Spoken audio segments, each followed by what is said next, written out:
most CEOs, executives, owners are a little narcissists. You have that little bit of ego. Because if we weren't a little bit narcissistic, if we didn't think we could do better than someone else, why are we starting a business? If we don't think we can offer the best, make a difference, or make more money than working for someone else, let's be honest, then we probably would be working somewhere else. But at the same time, that bit can hold us back because the very talent that we bring on, the people that we bring on, we feel that they can't do it as well as we do. Welcome to the call, and today's topic is how to let go of tasks and delegate efficiently to your first team members.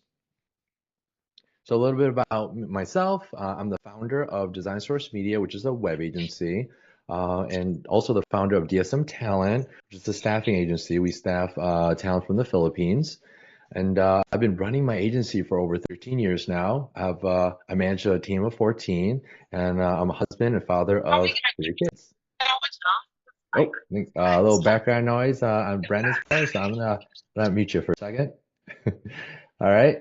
Feel free to unmute yourself when you're ready to go. All right. So,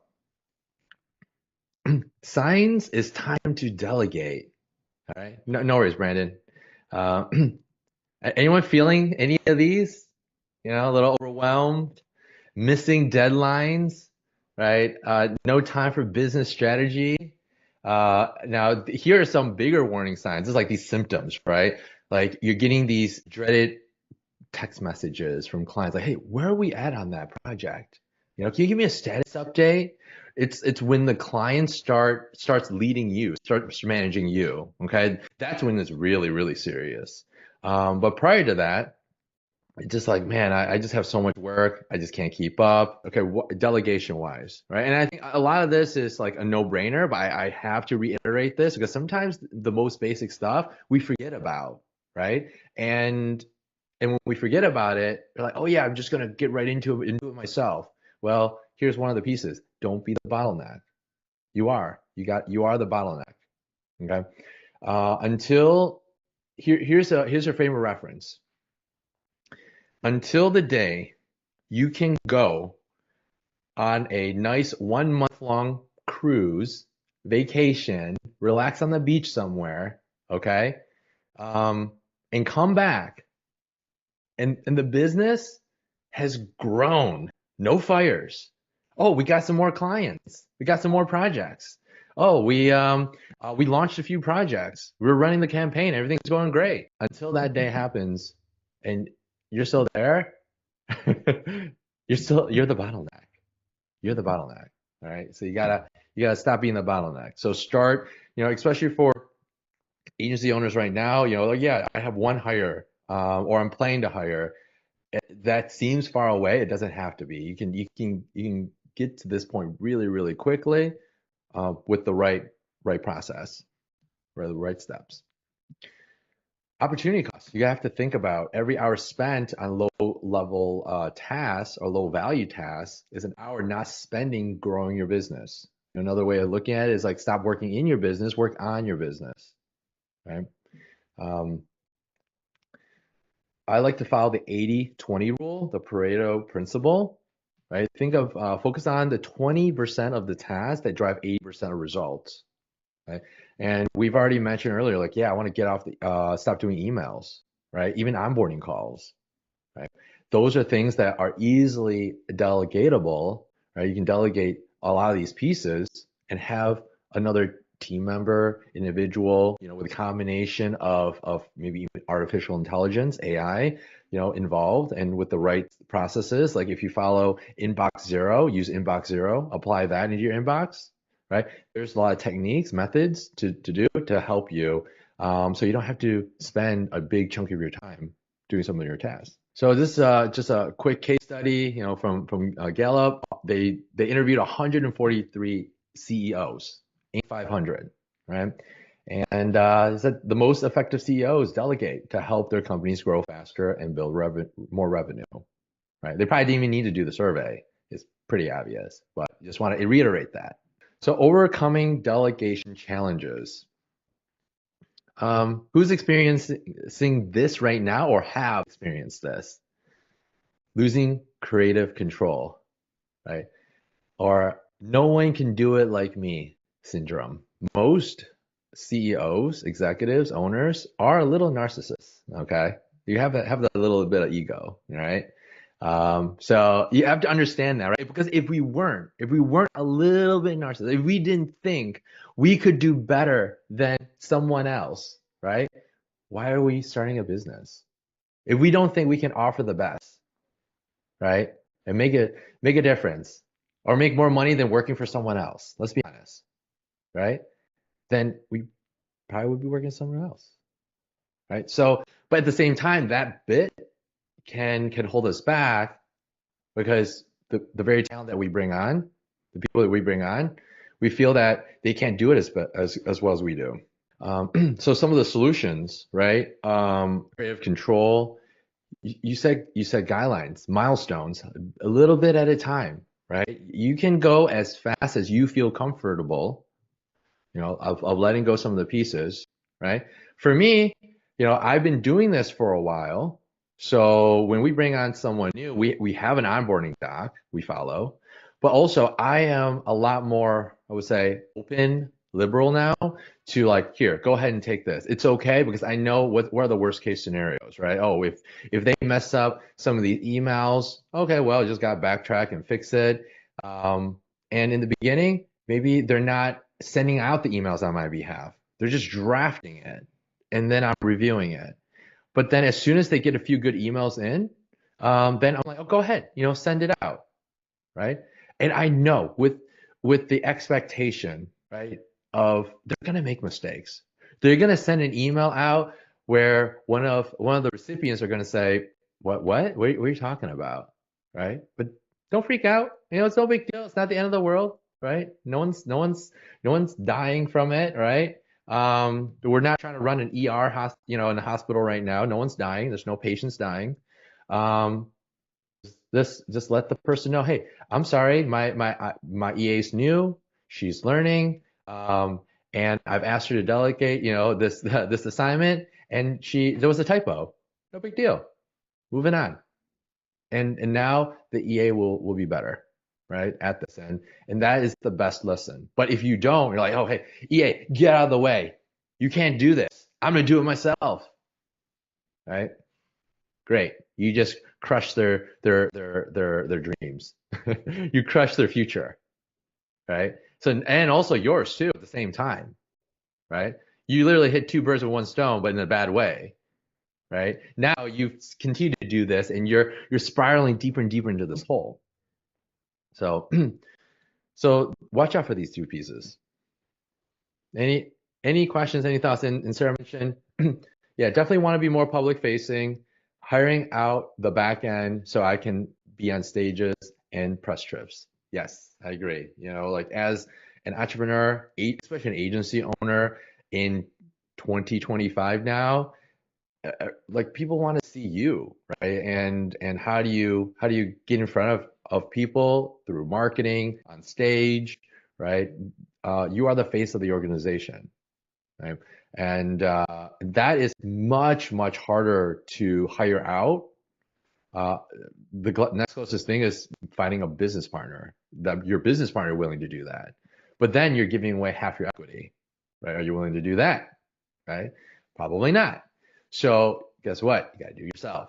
And everything else, you can let your team do. um, you know, fixing mistakes without reclaiming the task. So that's one of the things that, and I mentioned, right? Don't take it back. Just teach, train. Think of yourself as a mentor. You're teaching your team members. You're the guide for them. You've been doing this for many years, right? Maybe you've been doing it for a few months, but you get it. This is your own business. So make sure you're there to guide them, and also don't be impatient for your training, right? Invest the time up front for a long term efficiency. So one mistake I've seen agency owners make is that they bring someone on and they're like, okay, great, first week, here you go. Here's a bunch of tasks. I need you to do it. Just talk to me when you need help. Bye. Right? Who who who's experienced, who's done that before, right? Yes, yes, yeah, no, me too, me too. And and then they come back and they're like, you look at their work, like, what is this garbage? This is crap. Come on. What is this, right? And then and then you get into this vicious cycle of like no one can do it like me, right? See, it's a dark, dark path to go down. Don't do that, right? So instead, on the opposite side now, what I do when I first bring them on, bring a new talent on, I invest. I allocate my time, my mornings and my, end of day, at least 30 minutes, for each meeting. And for the first 10 days, if not 30 days, I'm we're going through a set onboarding program. So every single day, they know exactly what they're doing, and I'm there with the individual asking, all right, these are the items I would like you to work on today. And at the end of the day, how was it? How was your day? What are some of the bottlenecks? What are some of the challenges? Do you have questions, right? Regarding these items, not in general open topic. Oh, ask me when you do. Here's the thing. They don't know what they don't know. So you cannot ask someone, oh, come to me when you're struggling. Well, also understand that they're new. They don't want to embarrass themselves. So they're going to try to figure it out the best they can. But if there's no like clear SOPs, no clear onboarding, clear training, well, you're setting the individual up for failure. Okay. So don't do that. So at the very least, if you don't have any onboarding, like clear training program, at least put in the time. The less documentation training you have, the more time you have to put into this. That's the deal. So if you want to spend less time on your time training, then work on your onboarding. Work on understanding at what step you should learn, right? Just like math. Do you go straight into calculus, or do you learn basic math first? Maybe some algebra, some trig, right? So, but you have been through that. You know which order to learn, um, to understand your agency, understand your clients, understand the processes, and what the new hire should learn first, or second, or third, right? So once you have that formulated, right, and we actually have a 90-day onboarding guide. If you want a copy, let me know. You can steal ours and modify it to fit your agency's needs. Okay. So giving you some of our notes, right? So what to delegate first, right? Not every task should be delegated. You want to start auditing your workload, look at what you're doing, and categorizing the tasks into different buckets. So these 4 buckets: repetitive and administrative, right? Technical but trainable, and high-level strategy, and ultimately creative work. A lot of agencies, owners, they don't want to let go of the last 2. I understand, right? It's like, oh man, this is like really, really part of our agency, right? If I let that go, who would come up with these amazing strategies or the creative work? And most of us run a creative agency, right? I'm not saying you let that go immediately, and it'll be a while if you don't want to let that go. But eventually, if you want to scale your business, you'll need to let these pieces go. Okay. But at the very least, start with all the repetitive administrative work. All right. There's no reason why you should be doing all the repetitive administrative work. And I'll go into detail like what those look like. So, any questions before I go into the task delegation strategy? I have one question about that 90-day onboarding template that you mentioned. How do we get that? Okay, no worries. I will ask my EA to share that document to Chloe, and Chloe will share that with the rest of the members. How's All right, that? sweet. Thank Okay. you. I don't want to do any more work than I have to. Yeah, exactly. Right? I gotta eat my own dog food, right? Um, so Let's see. Christine said, "Oh, my bad. I thought you meant managing outsourced people. Managing is just me, but I outsource a number of things to people who know what they are doing." Hmm. So you make a point there, right? I don't want to go too deep on a tangent. And most agencies start off with hiring contractors. Most agencies start off hiring part-time. Okay. There is a big difference when you hire someone full-time within your agency versus contracting.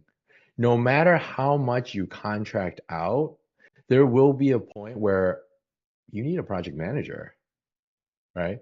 Or you need someone to basically run operations in your whole agency.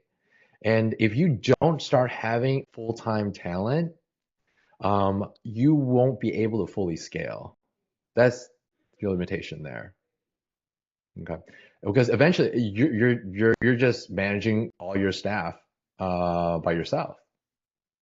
So so one of the things that you want to look at is you want to look at your core services, and anything that's part of your core, you should not be bringing contractors in, right? Because this is your core.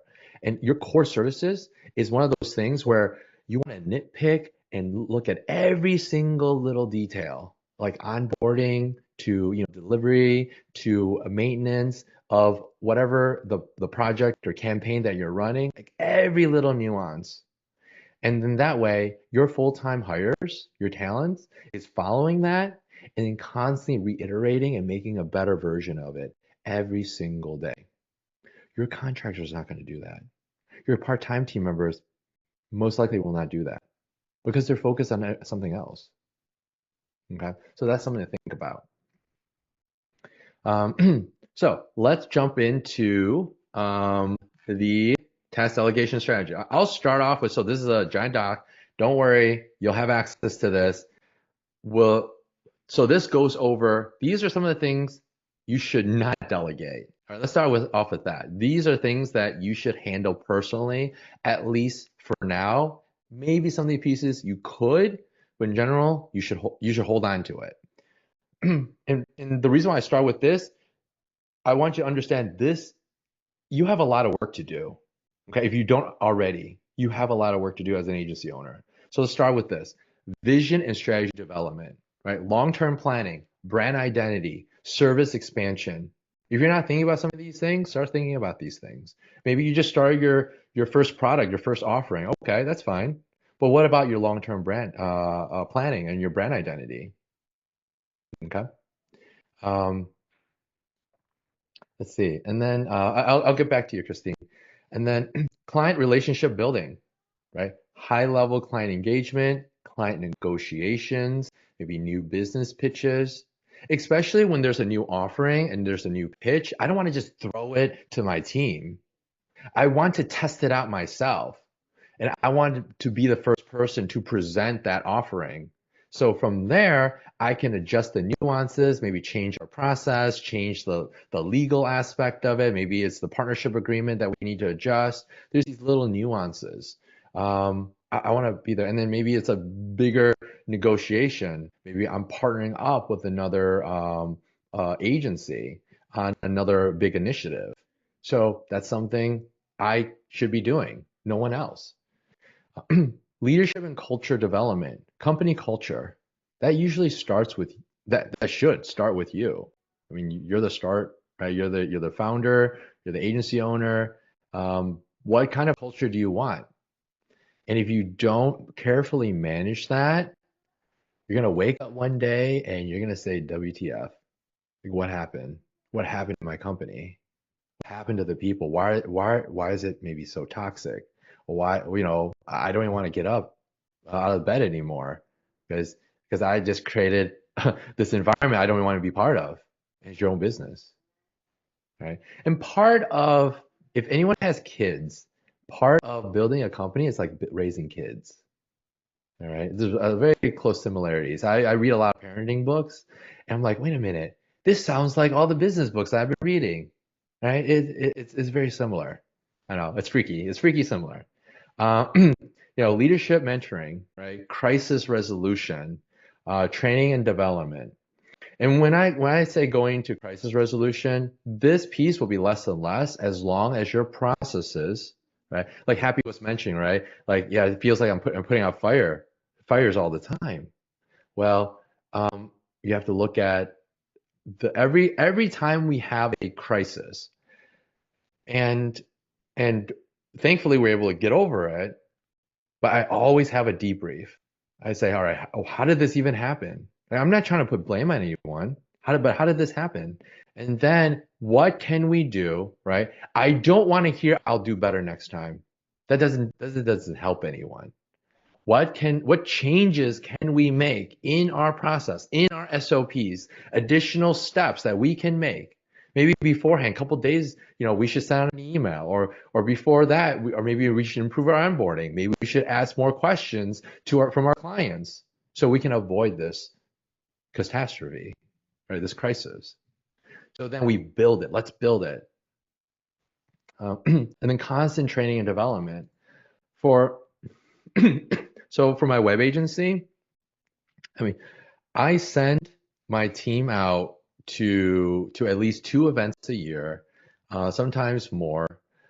So we build WordPress websites. So there's this thing called WordCamps. So it's like a big like a meetup with a lot of other developers.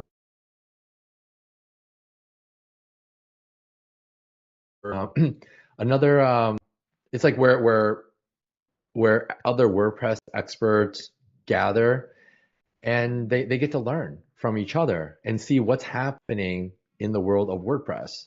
But also, there's other conferences out there. There's business conferences, there's technology conferences, and just getting our team more exposure to that. Because it's one thing reading books. It's another thing, watching videos or watching YouTube content. But then it's a whole new other, perspective of just seeing other peers uh, performing at their best. Okay. And so that's one of the pieces of training and development. I invest a lot into that. Usually it's I don't cap out a budget for training and development for myself or my team, right? And that's kind of why we're here also at Agency U, right? We're investing our time and money to level up. Strategic networking, right? Industry engagement, strategic partnerships, as I mentioned earlier. Maybe later on, it might be investor relations. Maybe you need to raise more funds. Innovation and growth, right? Innovation, oversight, scale, how to scale the business, data-driven decisions, improving the overall process. Some of these things, over time, you can start delegating to others on the team. Client and market research, market trends, client needs and assessment. Again, there can be in the future, as your agency grows, you could have other experts on your team to do the research. At the very least, right now, if you have an EA, which should be your first hire, your EA can help you with the research on market trends and start brainstorming with you on like, hey, we should start focusing on this niche, based on offering. High level financial management, financial strategy, the pricing, profitability analysis, brand advocacy, promotion, legal compliance, right? If you don't have a lawyer right now, guess what? You got to figure it out yourself. Maybe work with a lawyer, right? Make sure your contracts are good. If you have IP, focus on IP. Hiring, right? That's a big piece. You want to hire the right people. So you can always work with an agency like ours to help with the recruitment and staffing, but you are the person that's in charge of who really should be the next hire and why that hire will be a great value for our organization at this point in time. Because it's about timing too. You don't want to hire like right now, your agency may be too small to hire a creative director as much as you want one. Right? You have to be that creative director. Heck, even a customer success manager or a project manager, because it's too early. Maybe you only have like 1 or 2 projects. So you have to wait. There's timing, right? But at the right time. But in the beginning, you're an EA. And then after that, if you're a video agency, or need do a lot of video content, then maybe a video editor or a social media manager. Okay, slowly build up your team. And then for in the beginning, as I mentioned, technical. Maybe you're really good at editing. That's why you started your business. Creating video content or doing social media management. You're really good at that. Great. Just work on that in the beginning, but that will be one of the pieces you'll be delegating. And that's why I put that at number 11 is near the bottom. Right? This is in priority order. So now let's get into the good stuff, right? How can you free yourself? Let's start delegating, right? So starting with the EA, excuse me, calendar management. So schedule meetings, video shoots, appointments, ensuring no conflicts. And I went ahead and built in more specific items that you can literally copy and paste to your EA if you have one. All right. Review and update the calendar daily to ensure all meetings, video shoots, and appointments are scheduled without conflict. Copy and paste that to your EA. Confirm all appointments 24 to 48 hours in advance and reschedule as needed to avoid last-minute conflicts.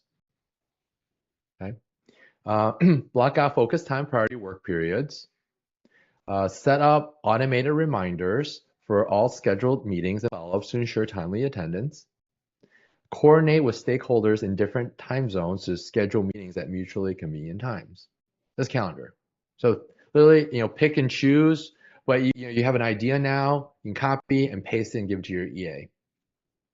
Email management, what Joshua mentioned, right, and Sarah mentioned.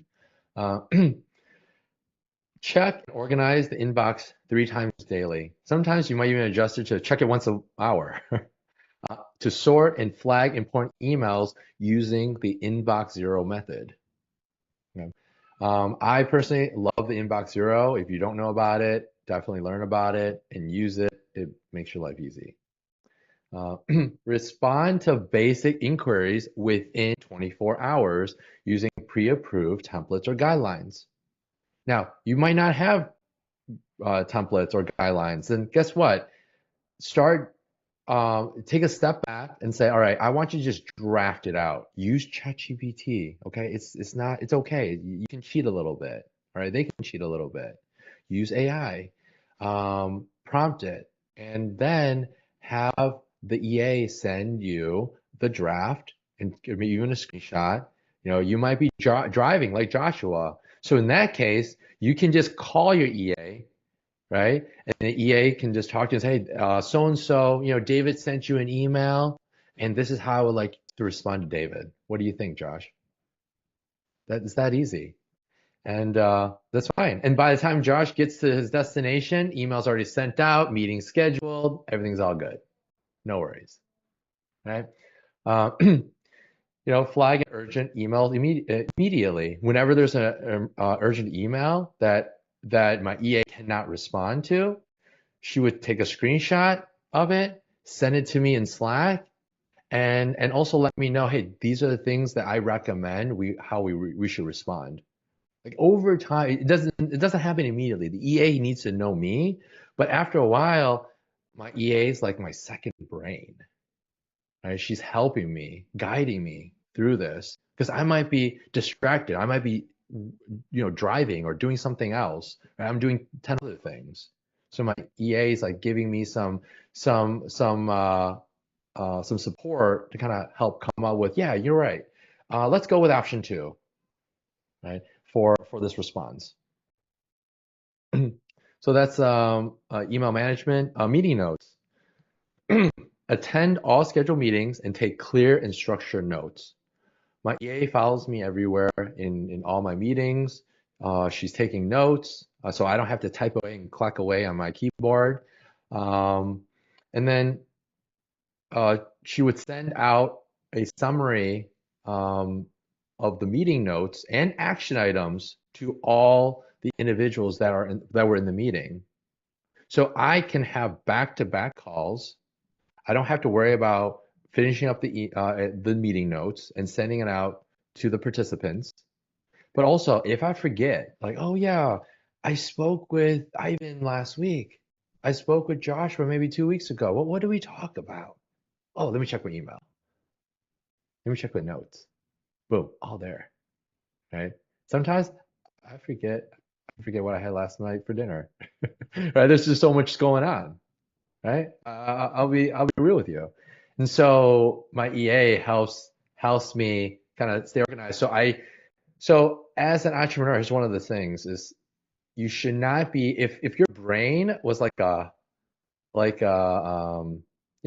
drive, you should not be spending and using up all your space storing like all the meeting notes and the data.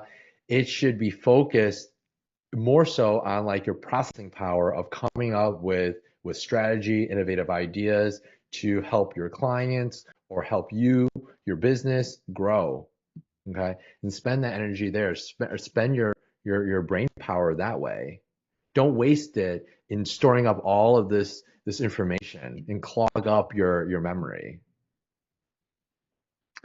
So then client follow-ups, right? A follow-up with emails within 24 hours, confirm project timelines weekly, request client feedback about project milestones, and track all follow-ups in spreadsheet or CRM, and then send gentle reminders to clients who hasn't responded. Okay. SOP management. Here's another good one. So review and update existing SOPs. Create new SOPs within 5 business days. So here's one of the scenarios. Sorry, I keep using you, Joshua, but you're a perfect example because I do this all the time. I'd be driving, and the best ideas I get is when I'm driving or when I'm in the bathroom.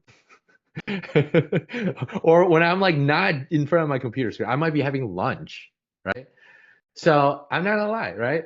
Those are like when I get these aha moments like, oh yeah, I need this SOP. We should have this SOP.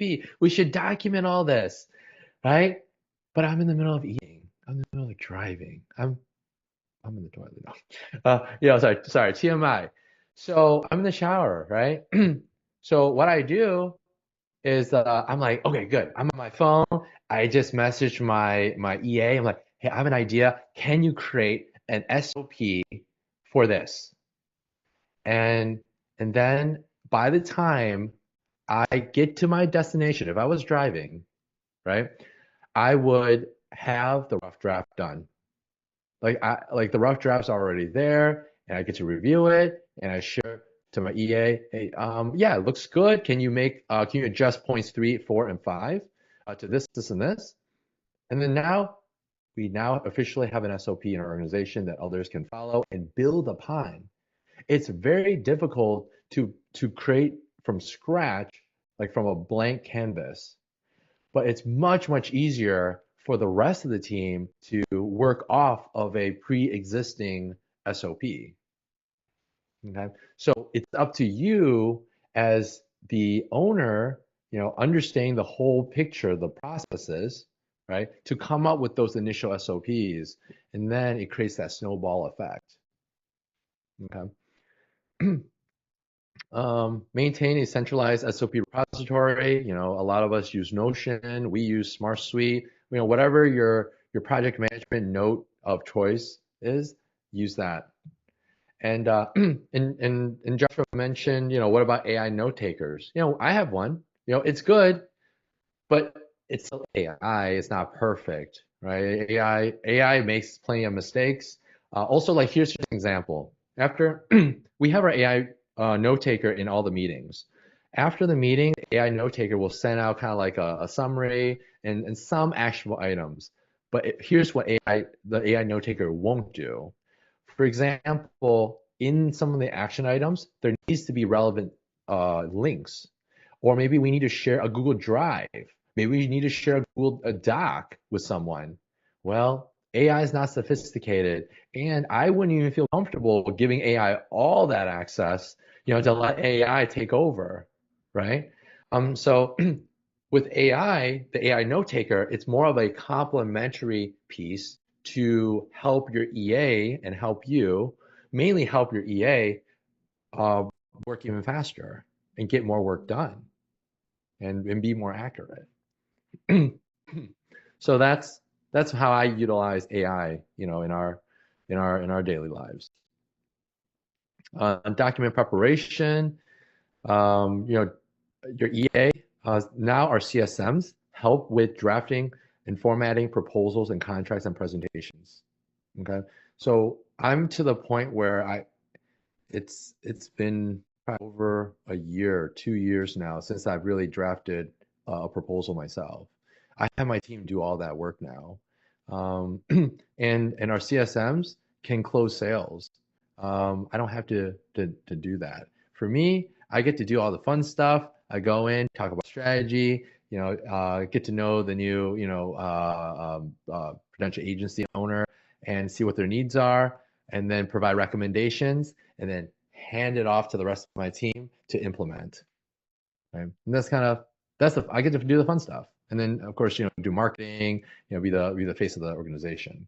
So documentation is not the thing that I enjoy doing. I don't wake up saying, yeah, I want to document everything. No, it's not fun. So your EA can help organize all that. CRM, over time, your CRM system, your client relationship management system gets messy, right? Like numbers are off, emails are off. Like, oh, are they still a lead? Are they still a prospect? Are they still a client of ours? Right? So all those things can be cleaned up. File organization, if you use like Google Drive or any file manager or Dropbox, right? After a while, files are all over the place, right? And you don't want to do it once a year, do it this massive spring cleaning, right? Yeah, every so often you do, but if you consistently maintain it, or you have an EA maintain it, you don't have to do these massive cleanups.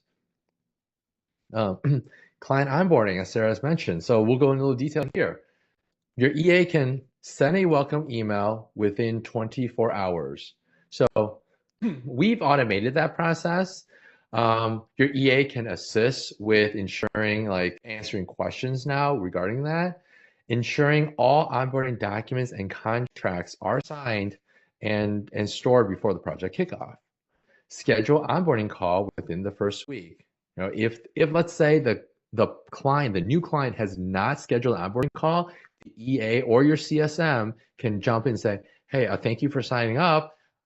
Let's schedule an onboarding call. We noticed you haven't signed up for our onboarding call yet.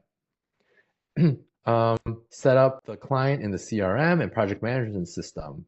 So there are certain things that may trigger other automations, but if nothing else, is documenting it, like tagging, turning, let's say, that contact in your CRM from a lead prospect to a customer now. And if you have multiple offerings, what is the customer? Like maybe they have the bronze package. So then you can upsell the silver and gold later on, but you need to tag that client now with that package that they have. Provide the client with detailed onboarding guide. So if let's say you don't have an onboarding presentation, your EA can produce that for you, help you produce that, like a slide deck for that. But also email on, here are the next steps, here's what to do. Okay.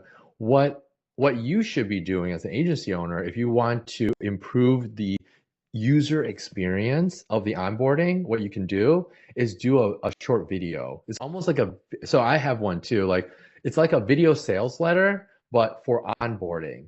So it kind of looks like this. It would look like, hey, thank you for signing up. We're really excited to have you on board, and here are the next steps. And this is all on video, right? You talking. So I'd rather you spend your time creating that video and then working on the overall like automation and process, and your EA can help you. Your EA can help you build the script for this video too. So that's all part of onboarding, how your EA can help you. Client communication, send weekly or bi-weekly project updates. Acknowledge all client inquiries within 24 hours. Usually it's within 2 to 3 hours for us.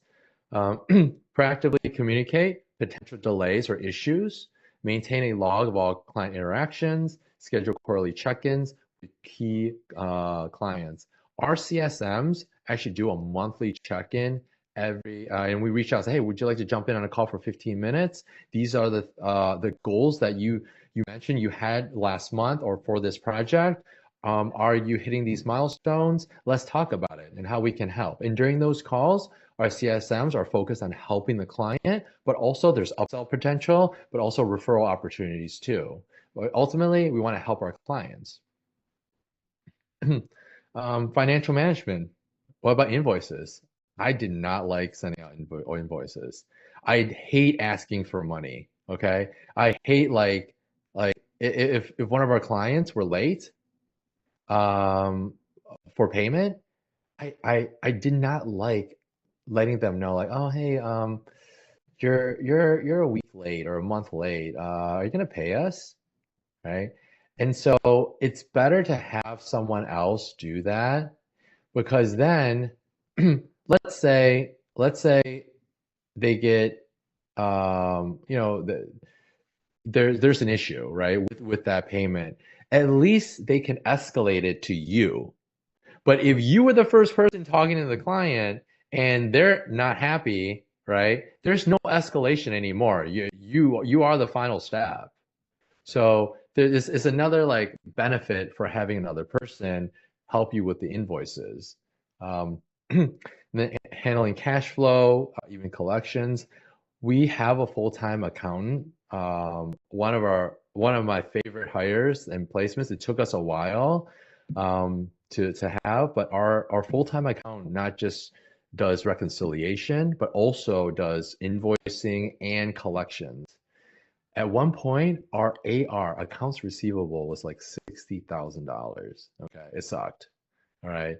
And we dropped it quite a bit after we have the right processes and we have our accountant stay on top of it. And here's reality. It's not that most of our clients are not like a-holes, okay? It's not like they don't want to pay. They generally forget.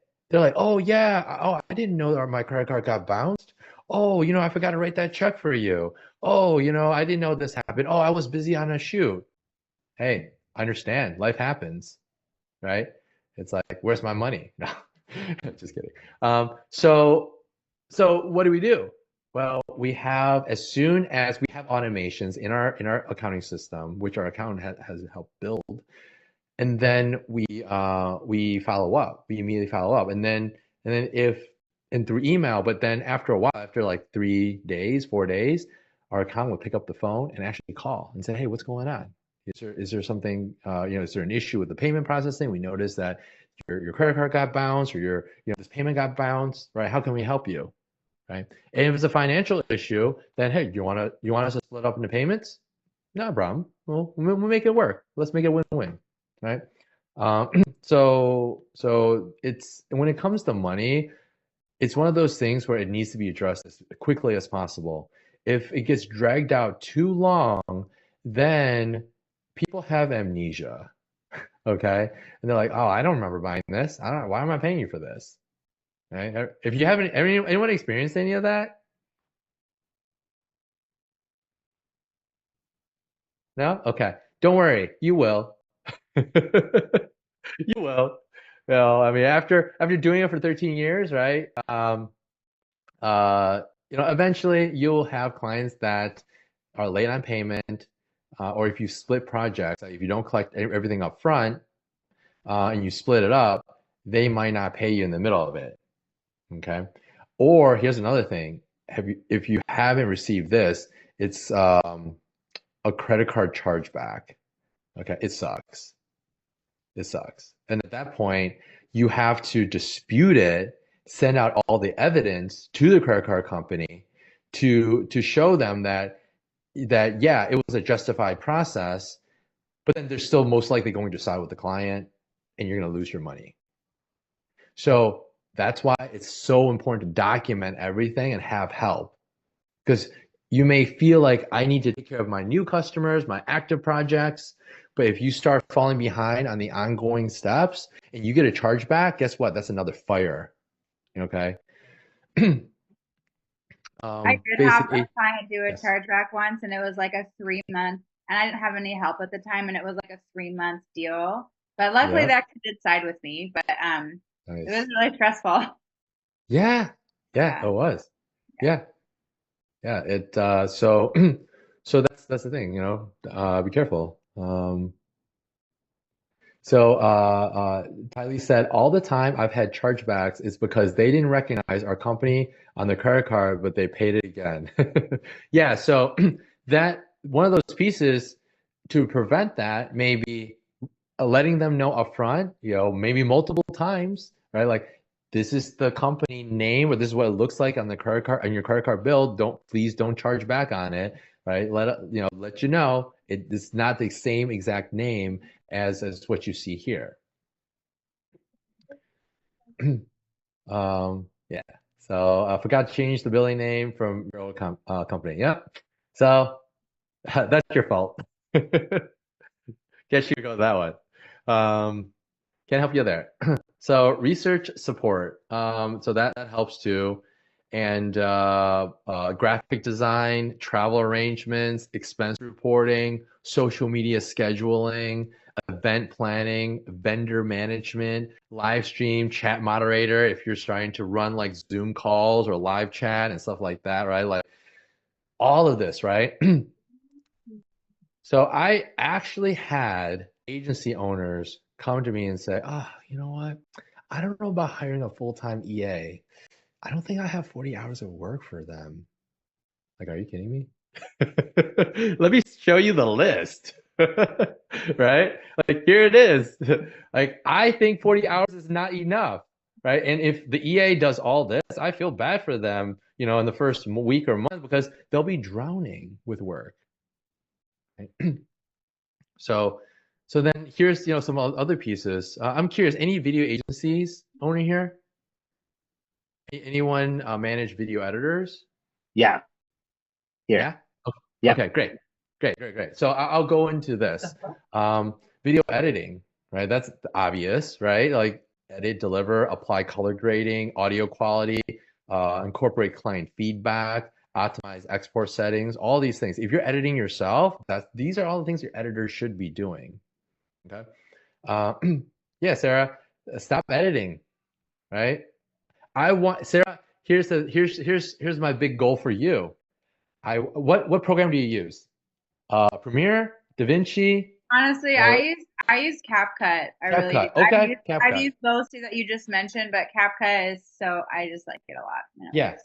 Yeah. So your big goal is I know CapCut's also online. Do you use the desktop or online version? Both. I mean, Both. I'm Okay. usually editing like on my phone because I'm editing on the go on a lot of the times, but I do like the Yeah. desktop too.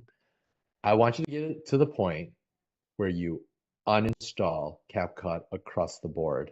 Whoa, I can't even imagine. No desktop, no mobile app, no no browser mode, right? You can't go into CapCut at all. You can't touch it. What? That's crazy. You're not But I allowed. like doing my own. I like making my own videos, but I do want to like get to the point where I'm outsourcing my clients' videos. Well, here's the thing. When you get to that point and you realize you don't have a program, then naturally you will do what is the next easiest thing, right? You will then have to ask and delegate, like, hey, and plan better too. You actually have to plan better now, right?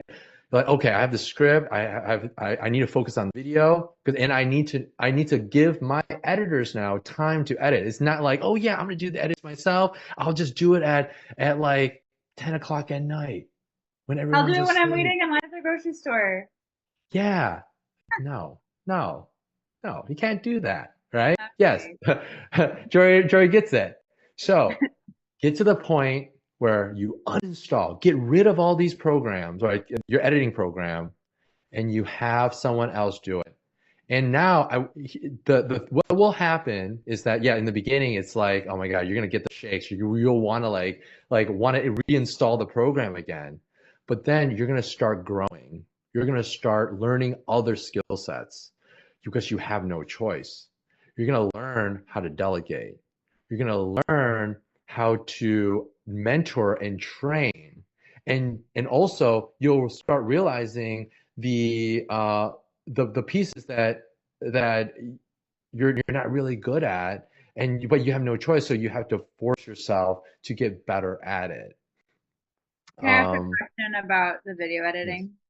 Okay, so there's people in agency U that have like they run their own video agency. So now I'm kind of at the point where I know that a video editor is like the person I need next.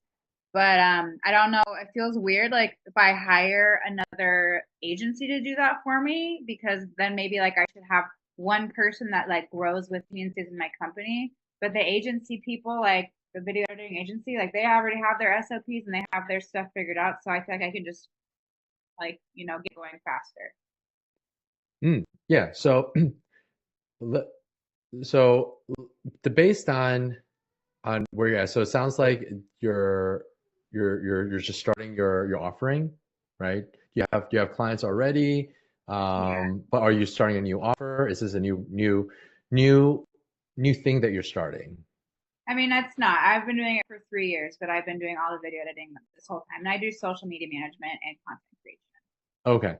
Yeah. So so because you have been doing this for a while, you actually have two options. Either A, you bring an editor full-time in-house, right? And you develop that person, right? It's a lot of work, but it's for the long-term investment, right?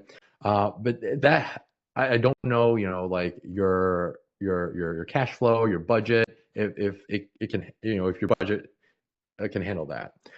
The other aspect is that if, especially for those that are here that are new, that are starting, and they're kind of like vetting their offering, then at that point, you're better off working with another agency or even a contractor or freelancer in the beginning to prove out. Like it's like this is like your prototype, right? You're trying to figure out, you're trying to create a MVP, a minimal viable product here to see if anyone actually wants to buy it.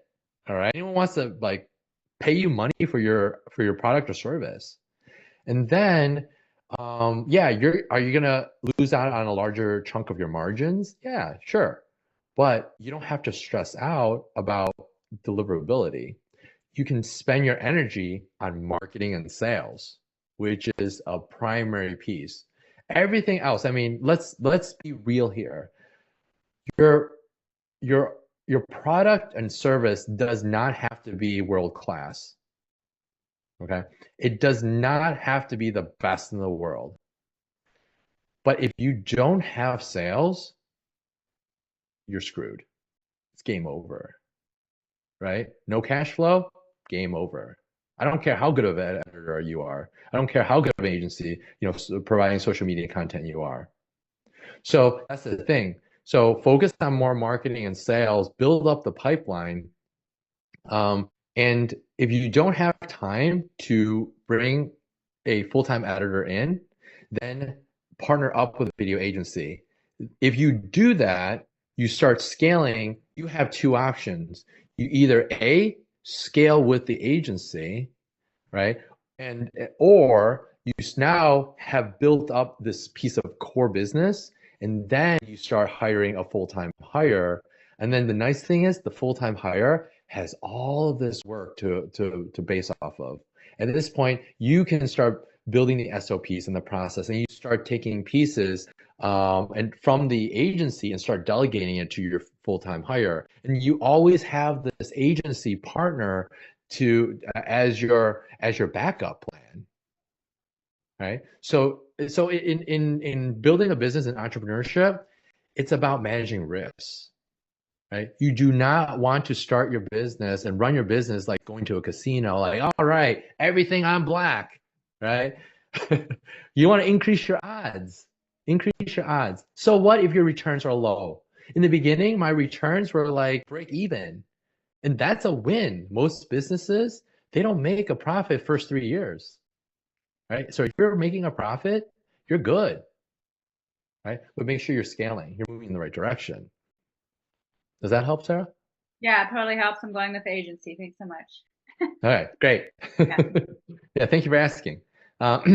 Post-production work, integration graphics, visual effects, final video quality, optimize render times, deliver finalized videos, software management, software updates, troubleshoot technical issues, manage storage cache files, ensure plugins and assets are functional, maintain backup copies, organizing video footage, audio engineering, a little bit of graphic design, virtual production. If you do like green screen type work, you might have some editors that do a little bit of 3D animation. So there's that, subtitle and captioning. And I know AI can do a lot of these pieces, but it's still not perfect. So you still need an editor to clean it up. You don't want to just rely on AI and just blindly send it to a client. That's a disaster. That's a recipe for disaster right there. And then color correction, basic visual effects, a thumbnail creation, exporting videos, editing revisions, archiving projects, short form video creation, creating highlight reels, motion graphics, versioning, B-roll editing, but also managing the B-roll, adding closed captions, template management, creating some social media clips, video metadata entry, video quality checks, right? LUT management, right? All these things an editor can help you do. Chances are, if you don't have an editor, you're probably doing it all yourself. And you probably haven't stopped and looked at actually all the things you're doing and also you're not doing and you should be doing if you don't have a video editor, but you just don't have time. So as soon as you bring on a video editor, you can start delegating a lot of these pieces. And here's some of the things that you should be doing alongside with your EA or video editor. Like financial management, like setting and reviewing financial goals, maybe with your EA, or other team members on your team. Client communication, client onboarding, project oversight, legal contracts, market research, pre-production, process improvement, and quality control. In the beginning, when you hire, let's say your first video editor, they're doing all the content, you are the QC, you are the quality control. But then after a while, you can hire either a customer success manager, project manager, social media manager. That will be your QC, your next quality control after your editor, and then you can be the third level. So that way you can be, over time, you're further and further away to the point where your organization can publish video content or publish social media posts without you having to approve every single post. Okay, so baby steps. You start off with stop doing it yourself, then you go into I'm just going to check work, and then eventually I'm just going to let my implementation, my operations team do its thing, and I can focus on other things like marketing. Okay. So this is the task delegation strategy and all the examples and things that you can literally copy and paste. Any questions?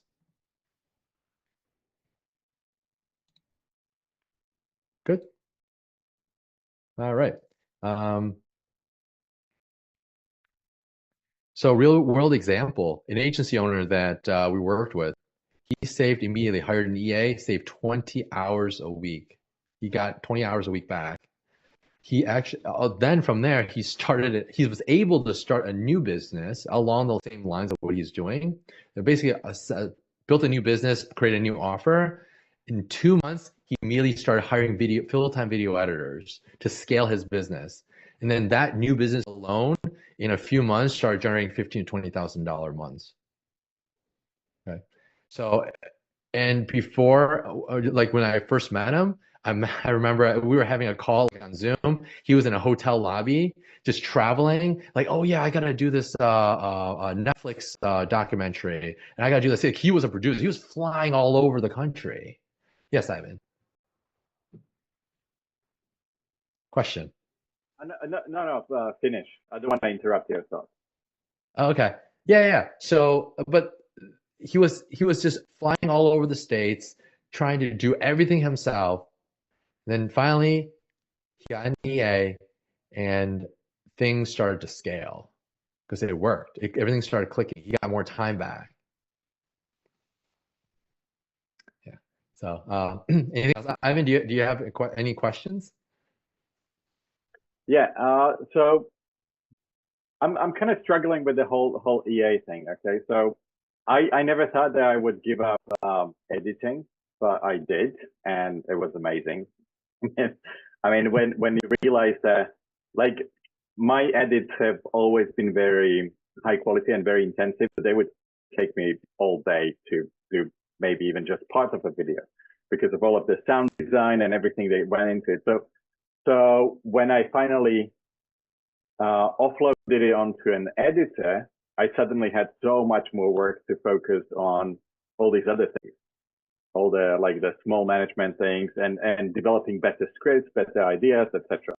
But when it comes to, so that was like easier than I actually expected. But all of the responsibilities that you mentioned that EA has to do feel like they are so nuanced compared to editing that I'm not really sure how to pass them on to, because the process of me passing stuff to the editor was literally just doing a selection process, testing different editors, having my systems in place in terms of like, okay, this is how I want color correction and grading done. This is the sound design. These are all of the assets that I just passed on to the person. And then when I had it kind of crystallized who the right person is, then it was super easy. And they just, giving them free reign when it comes to being expressive and stuff, but within certain constraints and using the assets that I want them to use. But when it comes to all of the admin stuff that EA handles, I feel like if I pass on something, and then later remember that there's something else that I would like to pass on, how do you transition to get it all to EA? Or do you have to just get used to the fact that you're going to be doing it in steps, in small incremental steps, increasing the workload? You know what I mean? Kind of, yes. Yeah, how do you, so once you get used to you handling everything, you are sort of often on the like an automated mode. You're just doing things because you're so used to them. It's like driving. You're not thinking about pressing indicators and things like that. You're just doing it. So yeah. So let me give you an analogy then. You're used to, so you're used to walking, and then you learn how to use a bike. So you started biking everywhere. And you're like, and you're telling me, because this is what I'm hearing, oh man, I'm so used to riding the bike. I can go so fast on the bike. I got the top of the line bike, right? Like a road bike. I go really, really fast on a bike. And then at the same time, you're on the freeway and you got cars passing you by. Okay. Because so now it's the jump from riding a really fast road bike to now jumping into a more motorized vehicle and learning the skill set to the motorized vehicle. What I'm hearing is that you're used to, you knew how the bike worked before. That's why training an editor was easy. You're able, like, you've been doing that because you're an editor yourself. You're a creative yourself, and it's easy because you know exactly every little nuance. But you've never experienced this other piece now, the administrative stuff, where you, let's be honest, right? You probably put it in the back burner, like, oh yeah, I'll do it, when I need to. It's not, I have to start this business. I just want to do video editing. I do want creative work, right? I've been doing this for many, many years, right? Now I'm a business owner, right? So that jump seems a little bit big, right? There's a lot to unpack. So that's why I I have this, this piece right here, right? You can look at like all the things that you can delegate to the EA, and then you can look at our onboarding doc too, and all the pieces, and start bit by bit. You don't have to jump in the car and just slam on the gas and go 100 miles an hour, right? You're gonna crash, right? So just like how a new like student, new person that's learning how to drive in the very beginning, like make sure you know where everything's at, put your seatbelt on, right? And you have someone to guide you, right? And then so in this case, start with something super simple. Usually what I recommend is email and calendar. Email and calendar. Let's start with that. And then you start, you have your daily calls. And so do you have someone on your team that you just want to just like bounce ideas with? You vent. It might be your spouse, usually. My wife got tired of hearing me, so I bug my EA now. So, do you have someone like that? Yeah, Yeah. yeah. I my wife hasn't worked for the last 17 years, but I kind of roped her into this for that purpose. So Yeah, yeah, yeah, yeah. And eventually she's gonna get tired of it. Like, I haven't stopped talking about that. Can we enjoy our dinner? God, no. So, but the EA, right? I'm not saying don't torture your EA, okay? But at least him or her, your EA, is involved in your day to day, in your project, so you can start bouncing ideas. You wouldn't do this to your editor. You wouldn't say, "Oh, hey, we're talking about this client. I don't know what we should do." I'm like, they'll tell you, Ivan, I just want to edit videos. This is what I'm here for. Edit videos. I'll color grade. I'll do the sound design, but I don't want to hear all your crazy thoughts right now, right? I have work to do. But your EA, you can bounce ideas like, oh yeah, this client, man, they're always late. What do you think we should do? Should we respond to them? Can you help me out here? And the next you know, your EA is like your sidekick. And that's why. So you actually did it in reverse. You usually EA first and then the editor. But it's okay. You hired the editor first, but your EA over time, you start with calendar managers, start with emails, and I mean, remember, they're human beings. It's not an AI, right? So you can talk to this person. They're giving you ideas and suggestions, right? You're building a relationship with this individual, right? And so they're a sounding board for you too, along with getting all this work done so you don't have to and you can focus on working on your business. So tools and systems to streamline delegation, right? This project management, Notion, we use Smart Suite, there's Airtable, there's ClickUp, there's Monday. If you don't have a project management system right now, set one up. And another reason to bring on an EA, because your EA can help you with the setup, like especially with data entry, data migration, all of this stuff. Communication. We use Slack. You can use like Loom or other video recording software, and then of course Zoom. For us, with how we use Zoom, we actually have a few paid accounts, but some of our pro accounts you can set up breakout rooms. We have a Zoom breakout room, Zoom always open with multiple breakout rooms, kind of like virtual conference rooms, and we can just jump into it based on what we're talking about.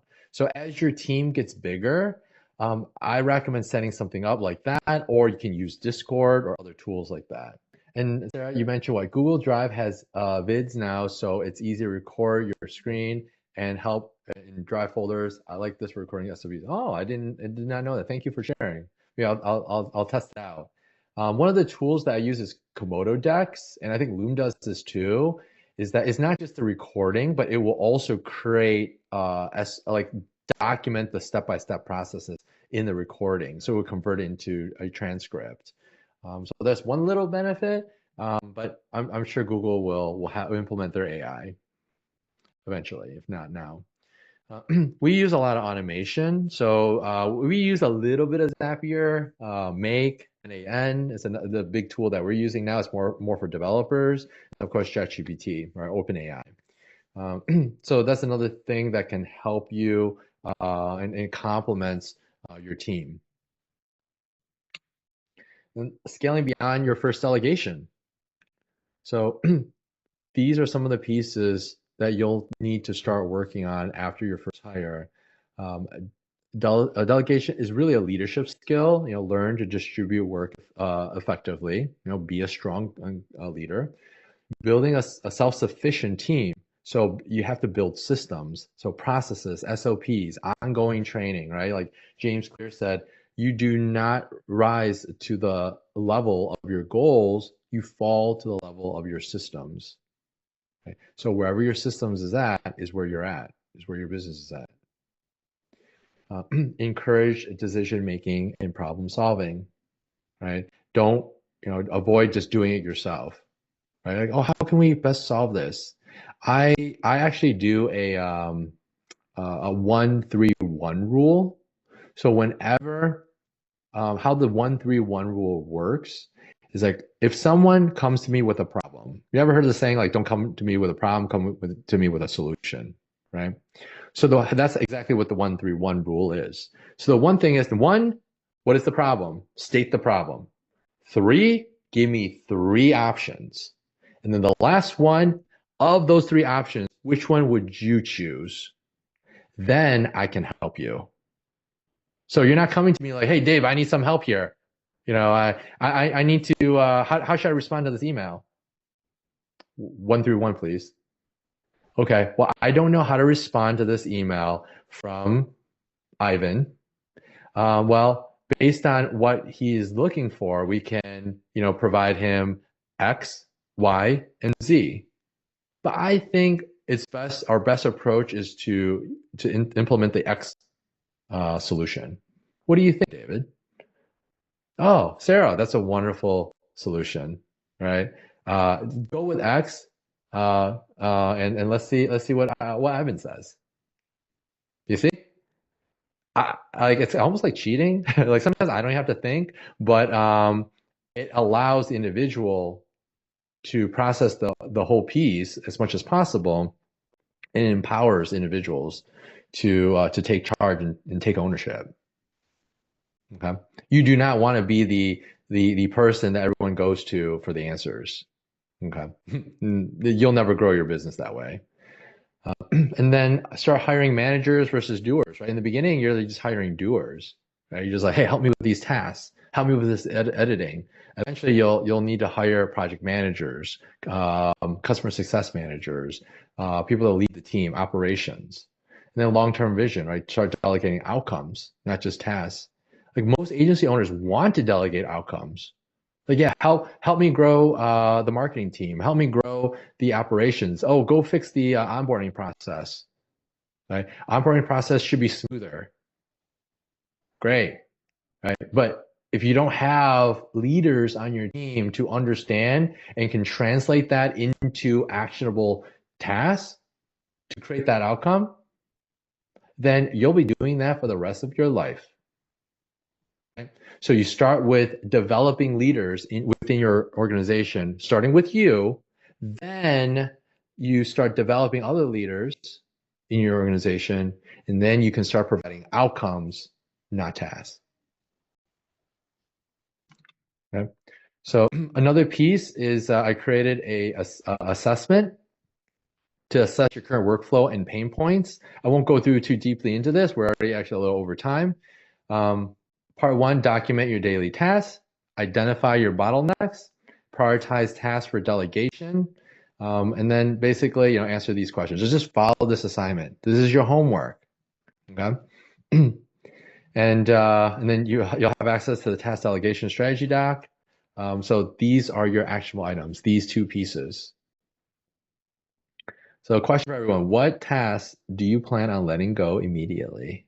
I would say for me, definitely emails. I actually kind of like set up the inbox zero method this week, and it was awesome. Like even just like learning it myself, and so I can't just wait to just like pass it off because most of my tasks for my clients come in through my email. So doing that, and then eventually putting those tasks to my project manager and everything else. So I really am focusing right now on just probably hiring that video editor, and I'm actually I have their thing pulled up to book a call, so I'm gonna book them next week and like just make sure I can get some video editing. I have a couple sales calls for next week too, so I'm just gonna manifest that they're gonna say yes, I want to work with you, and then I'm gonna have this video guy all figured out. It's gonna be great. I think for me, it's just the management of the SOPs and things like preparing, decks and presentations for the client, preparing questionnaires and optimizing the questions according to the client that I'm speaking to, etc. For all of the sales calls, all the admin/management stuff that just takes too much time on a computer. That is more labor. All right. Well, thank you, Ivan, for sharing. And everyone, thank you for being here. I hope you got a lot of value out of this. If you have any questions, if you're stuck, on this process, not sure who to delegate to or what to do, feel free. You can just message me in Agency U, and also let me know what other topics you would like me to go on, cover. Happy to cover that too.